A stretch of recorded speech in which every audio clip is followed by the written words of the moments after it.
Hi everyone. আজি আন এটা ভিডিঅ' লৈ মই কৃষ্ণা আপোনালোক সকলোকে স্বাগতম জনাইছো। আজি এই ভিডিঅ'টোত মই আপোনালোকৰ ইউজ নোহোৱা কাপ বা ভাগি যোৱা কাপৰ পৰা কেনেকৈ আমি ঘৰতে অতি কম খৰচত ফ্লাৱাৰ পট বনাব পাৰোঁ বা প্লান্টাৰ বনাব পাৰোঁ তাকে দেখাম। বহুত সহজে আমি বহুত কম খৰচত বনাব পাৰিম। ইয়াৰ কাৰণে একোৱে দৰকাৰ নহয়, মাত্ৰ ৱালত মৰা ৱাল পুট্টি দৰকাৰ হ'ব। তাৰপৰা আমি বহুত কম খৰচতে বনাব পাৰিম। কাপটোত প্ৰথমে মই ৱাল পুট্টি লগাই ল'লোঁ। তাৰপিছত সেই ওপৰ ছাৰ্ফেচটো অকণ মিহি হ'বৰ কাৰণে, স্মুথ হ'বৰ কাৰণে পানী দি পিনি মিলাই যাব লাগে।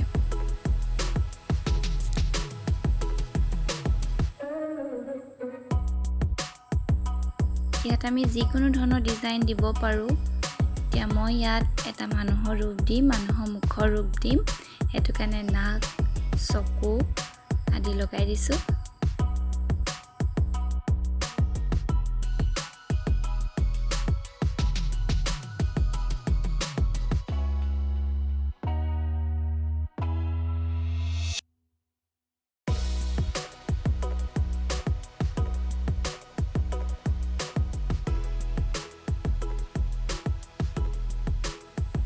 ইয়াত যোনখিনি দাঢ়ি আছিলে সেইখিনি মোৰ পচন্দ নহ'ল, সেইটো কাৰণে মই এতিয়া নেক্সট এইটো ডিজাইন কৰি দিলোঁ। তাত ভালকৈ অকণমান শ্বেডিংটো ভালকৈ কালাৰ কৰি দিয়ে জিলিকিবৰ কাৰণে মই তাৰ ওপৰত অকণমান লাইনিং দি দিছোঁ। এতিয়া মই মানুহৰ মুখখন অকণমান মানুহৰ মুখৰ নিচিনা লাগিবৰ কাৰণে আইব্ৰ' লগাই দিলোঁ।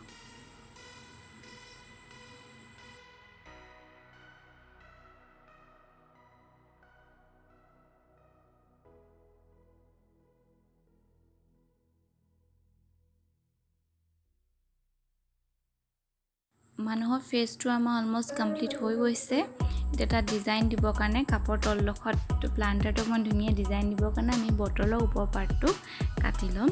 কাটি লৈ এয়া আমি দেখুওৱা ধৰণে লগাব লাগিব।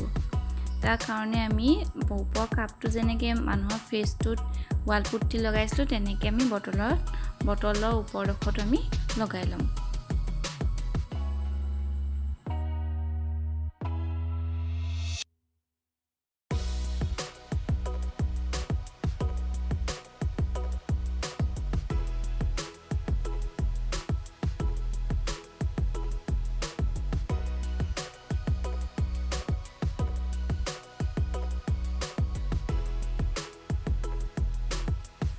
দুইটা বস্তুৱে ভালদৰে শুকোৱাৰ পাছত দেখুওৱা ধৰণে ৱাল পুট্টিৰ সহায়তে আমি দুইটা জইন কৰিব লাগিব।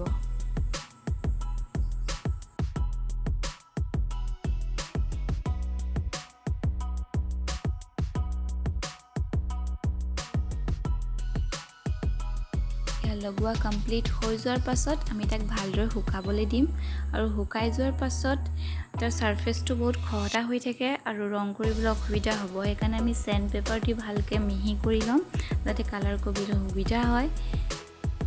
দুটা প্লান্টাৰ বনাইছোঁ আৰু আনটো হৈছে এইটো অকণমান ছোৱালীৰ নিচিনা লুক দিছোঁ। আৰু ইয়াকো আমি চেণ্ড পেপাৰ দি মিহি কৰি লৈছোঁ। এয়া হৈ যোৱাৰ পাছত আমি তাক অকণমান ভালকৈ মোহাৰি ল'ম। মোহাৰি লৈ তাৰ ওপৰত কালাৰ কৰি দিম।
এইয়া আমাৰ প্লান্টৰ ফাইনেল লুক ফুল ৰুই দিলোঁ দুটা প্লান্টৰতে এতিয়া ভিডিঅ'টো চাই কেনে পালে মোক কমেণ্ট বক্সত জনাবলৈ নাপাহৰিব আৰু যদি ভাল পাইছে লাইক কৰিব শ্বেয়াৰ কৰিব আৰু আপোনালোকেও এবাৰ ট্ৰাই কৰিব